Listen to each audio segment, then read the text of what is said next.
Moses Fleetwood Walker was born in 1856 in Mount Pleasant, Ohio.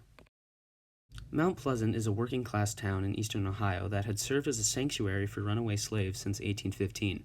Its population included a large Quaker community and a unique collective of former Virginian slaves. Walker's parents, Moses W. Walker and Caroline O'Hara, were both of mixed race. According to Walker's biography, his father came to Ohio from Pennsylvania and married O'Hara in 1843.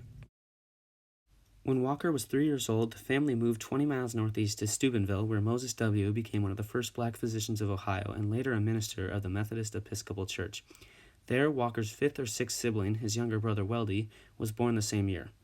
Walker and Weldy attended Steubenville High School in the early 1870s, just as the community passed legislation for racial integration. As an adult, Walker enrolled at Oberlin College in 1878, where he majored in philosophy and the arts. At Oberlin, Walker proved himself to be an excellent student, especially in mechanics and rhetoric. But by his sophomore year, he was rarely attending classes. How Walker first came to play baseball is very uncertain. The game was popular among Steubenville children, and while in Oberlin's preparatory program, Walker became the prep team's catcher and leadoff hitter. Oberlin men played baseball as early as 1865 with organized clubs that engaged in intense matchups. Walker gained stardom and mentions in the school newspaper, the Oberlin Review, for his ball handling and ability to hit long home runs. In 1881, Oberlin lifted their ban on off-campus competition. Walker, joined by his younger brother Weldy, who enrolled in the class of 1885, played on the baseball club's first intercollegiate team.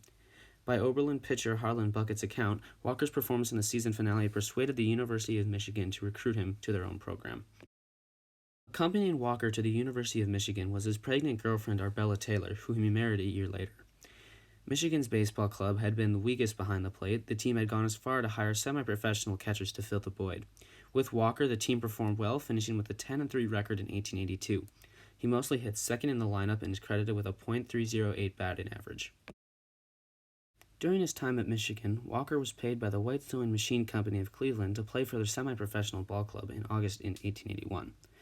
Walker's presence, however, was very controversial when the team arrived for a game in Louisville, Kentucky, the first place to have a major issue with its race.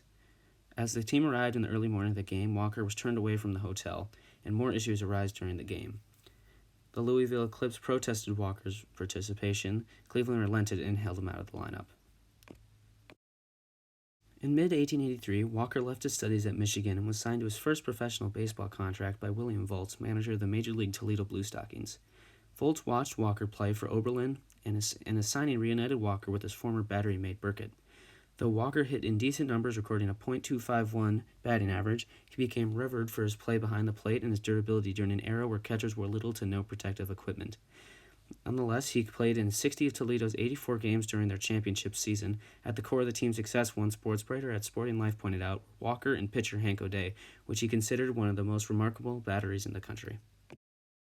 Before his success, however, his entrance in the league caused immediate friction. Before he had the opportunity to appear in a game, the executive committee of the Northwestern League debated a motion proposed by the representative of Peoria, Illinois club that would prohibit all colored ball players from entering the league. After intense arguments, the motion was dropped, allowing Walker to play. Unfortunately, at the end of the 1884 season, Toledo's team cracked under financial pressure and had to release Walker due to a rib injury that he sustained in July. During the offseason, Walker took a position as a mail clerk, but returned to baseball in 1885, where he played for Waterbury in the Western League. After the 1885 season, Walker reunited with his younger brother Weldy in Cleveland to assume the proprietorship of the LeGrand House, an opera theater and hotel. His skills were, however, still highly attractive to teams, and Walker returned to Waterbury in 1886 when the team joined the more competitive Eastern League. After Waterbury, Walker went to the Newark Little Giants, an International League team, and together with pitcher George Stovey formed the first African-American battery in organized baseball. Despite having record-high stats, he followed Newark's manager Charlie Hackett to the Syracuse Stars in 1888. Even though he slumped at the plate during his 2 years playing for the Stars, he was popular among Syracuse fans. On August 23, 1889, Walker was released from the team. He was the last African-American to play in the International League until Jackie Robinson.